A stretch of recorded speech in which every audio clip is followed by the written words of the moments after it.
Subject यहाँ पे क्या है, वे लोग, वे लोग का होता है दे। फिर V1 या V5, तो हम खुद से ना V1 लिख सकते हैं और ना ही V5 लिख सकते हैं। ये हमें सब्जेक्ट बताता है कि V1 होगा कि V5 होगा। यहाँ पे ये सब्जेक्ट प्लुरल है और हम जानते हैं कि प्लुरल सब्जेक्ट के साथ प्लुरल वर्ब का ही प्रयोग होता है।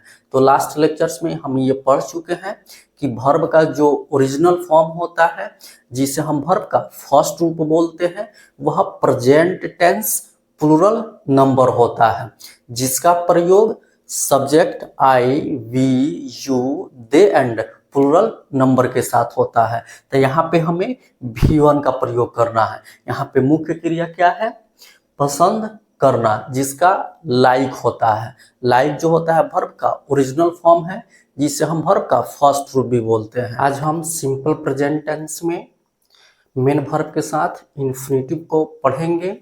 लास्ट लेक्चर्स में हम अफर्मेटिव सेंटेंस को पढ़ रहे थे, जिसमें हम कुछ एग्जाम्पल्स को समझे थे, और आज हम कुछ और एग्जाम्पल्स को समझेंगे। अगर आप अभी तक चैनल को सब्सक्राइब नहीं किए हैं तो प्लीज़ चैनल को सब्सक्राइब कीजिए, बेल आइकन को प्रेस कीजिए, ताकि सभी लेक्चर्स का नोटिफिकेशन आपको मिलते रहें, क्योंकि यहाँ पे जो भी कंटेंट प्रोवाइड किया जाता है ये कहीं और आपको नहीं मिलेंगे। तो चलिए शुरू करते हैं। वह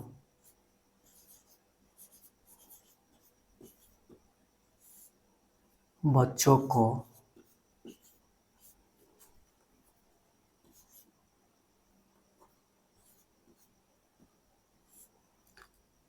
तंग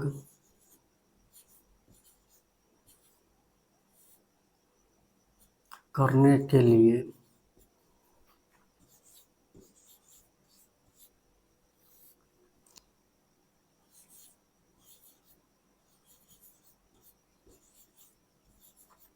विद्यालय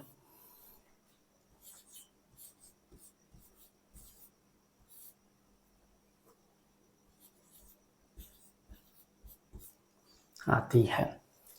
यही सेंटेंस है।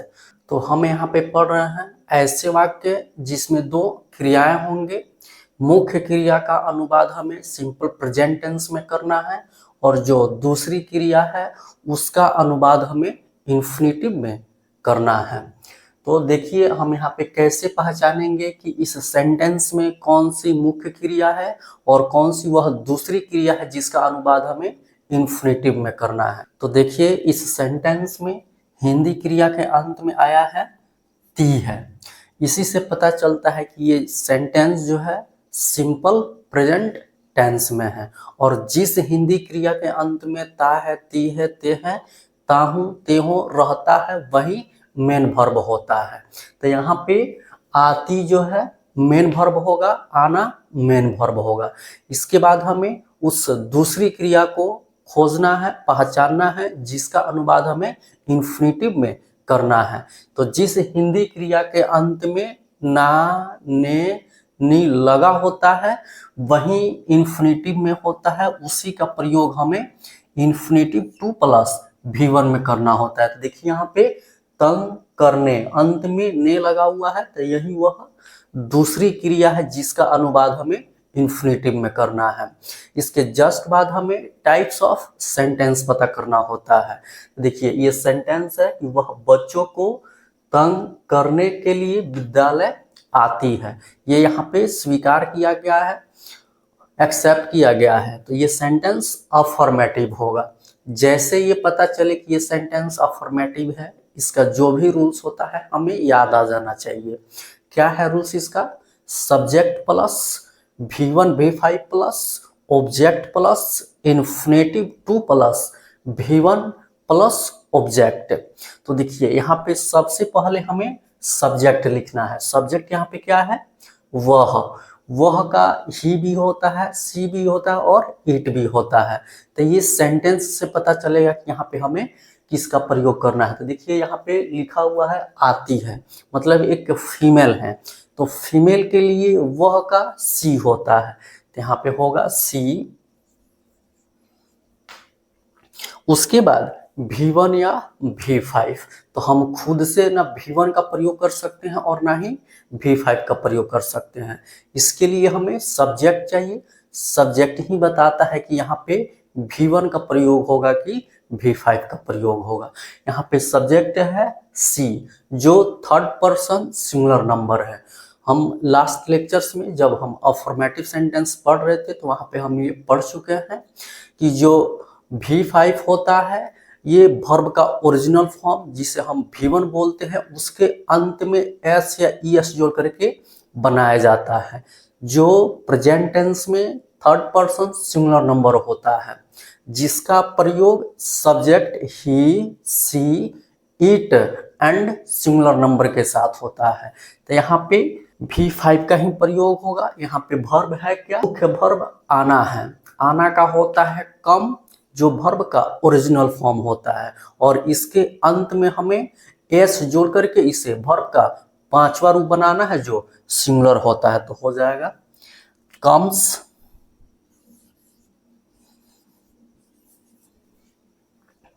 उसके बाद ऑब्जेक्ट। ऑब्जेक्ट क्या है यहाँ पे?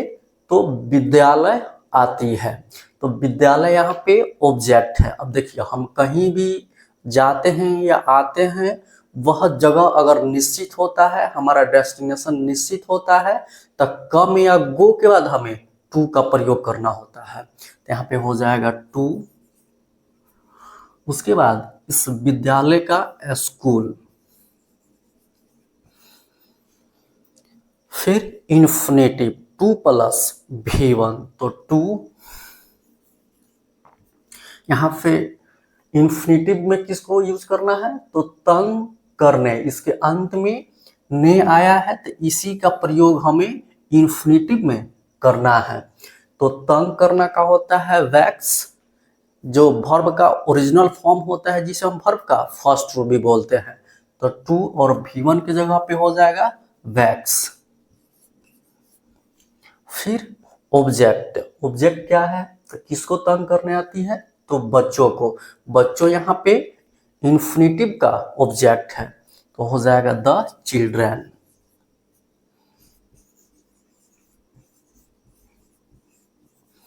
और अंत में फुल स्टॉप, क्योंकि एक स्टेटमेंट है, स्टेटमेंट निगेटिव हो या अफर्मेटिव हो, उसके अंत में हमें फुल स्टॉप का प्रयोग करना अनिवार्य होता है। अगर नहीं करते हैं तो सेंटेंस इनकम्प्लीट हो जाता है, इनकरेक्ट हो जाता है। तो चलिए इस कुछ और एग्जांपल से समझते हैं।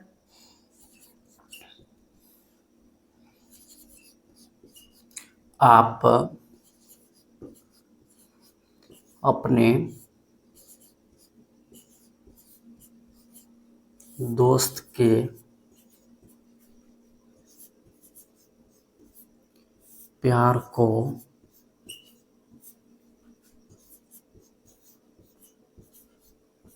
जीतने की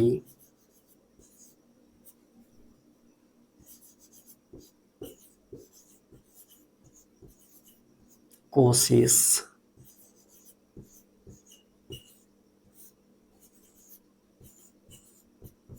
करते हैं। यही सेंटेंस है। तो सबसे पहले हमें यहाँ पे आइडेंटिफाई करना है, पहचानना है कि यह सेंटेंस जो है किस टेंस में है। तो देखिए इस सेंटेंस में हिंदी क्रिया के अंत में आया है ते हैं। इससे पता चलता है कि ये जो सेंटेंस है सिंपल प्रेजेंट टेंस में है। और जिस हिंदी क्रिया के अंत में ता है, ती है, ते हैं, ताहू, ते हो रहे, तो वह वर्ब मेन वर्ब होता है। इसके बाद हमें उस क्रिया को पहचानना है जिसका अनुवाद हमें इन्फिनेटिव में करना है।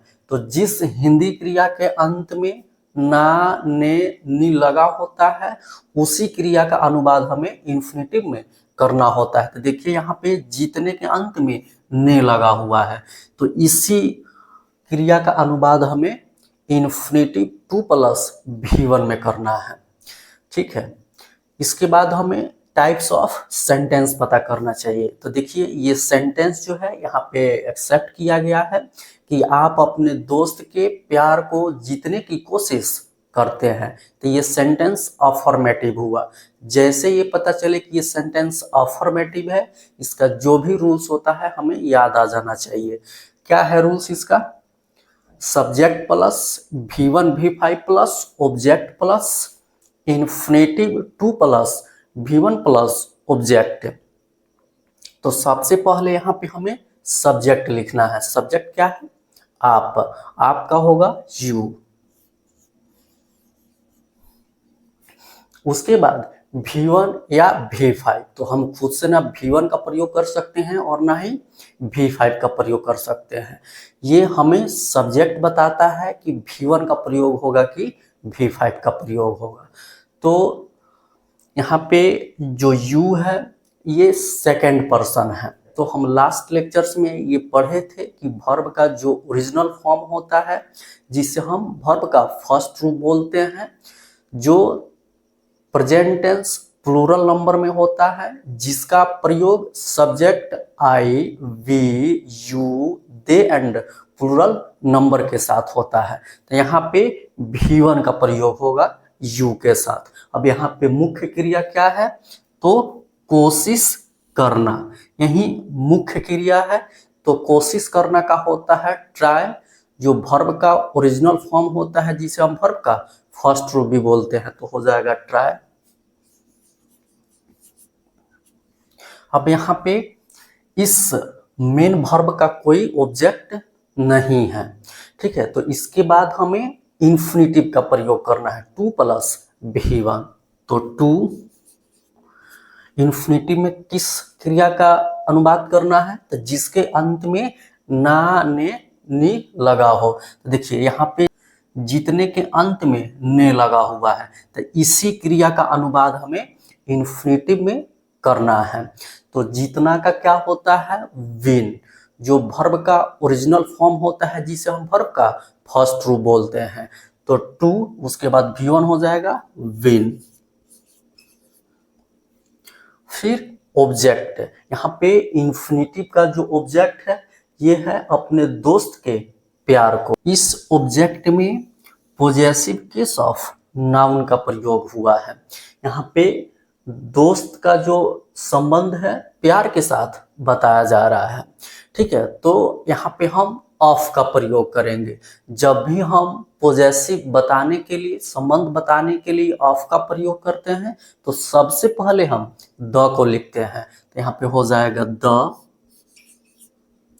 उसके बाद हिंदी में जो संबंध बताने के लिए का, के, की का प्रयोग होता है, उसके बाद का नाउन लिखते हैं।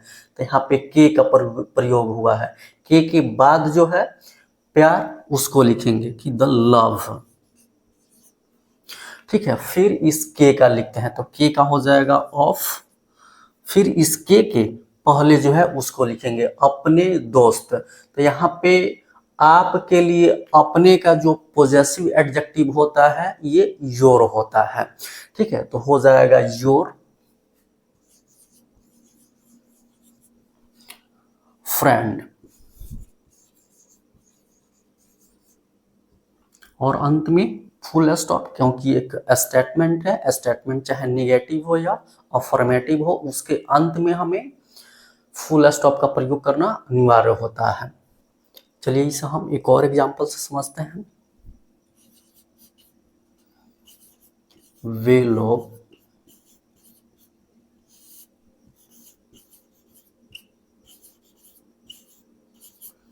क्रिकेट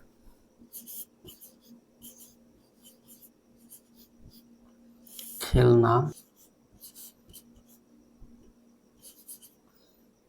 पसंद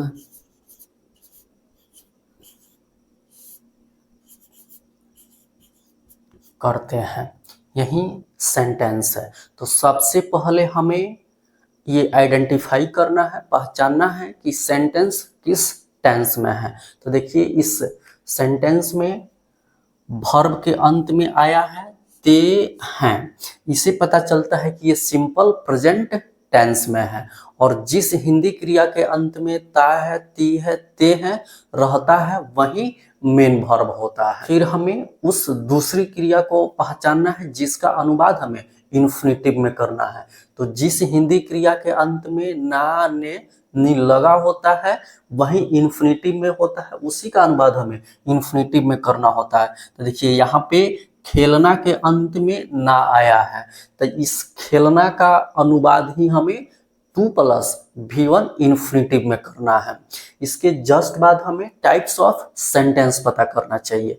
तो देखिए यहाँ पे सेंटेंस है कि वे लोग क्रिकेट खेलना पसंद करते हैं। तो यहाँ पे ये स्वीकार किया गया है, एक्सेप्ट किया गया है कि ये सेंटेंस जो है अफर्मेटिव है। जैसे ये पता चले इसका जो भी रूल्स होता है हमें याद आ जाना चाहिए। क्या है rules? Subject plus V1 V5 plus object plus infinitive 2 plus V1 plus object. तो सबसे पहले हमें यहाँ पे सब्जेक्ट लिखना है। सब्जेक्ट यहाँ पे क्या है? वे लोग। वे लोग का होता है दे। फिर V1 या V5, तो हम खुद से ना V1 लिख सकते हैं और ना ही V5 लिख सकते हैं। ये हमें सब्जेक्ट बताता है V1 होगा कि V5 होगा।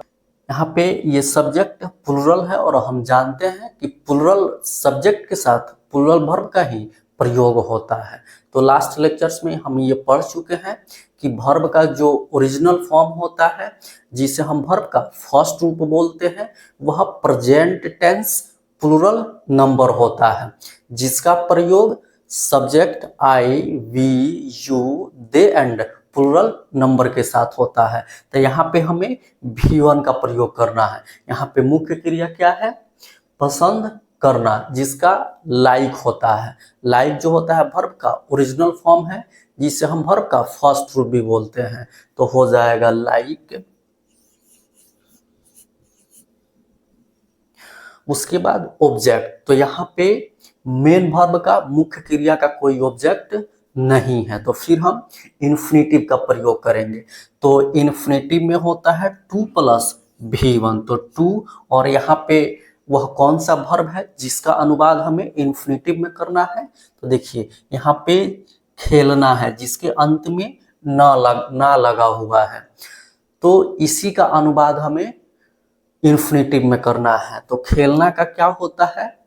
प्ले, जो वर्ब का ओरिजिनल फॉर्म होता है, जिसे हम वर्ब का फर्स्ट रूप बोलते हैं। तो हो जाएगा प्ले।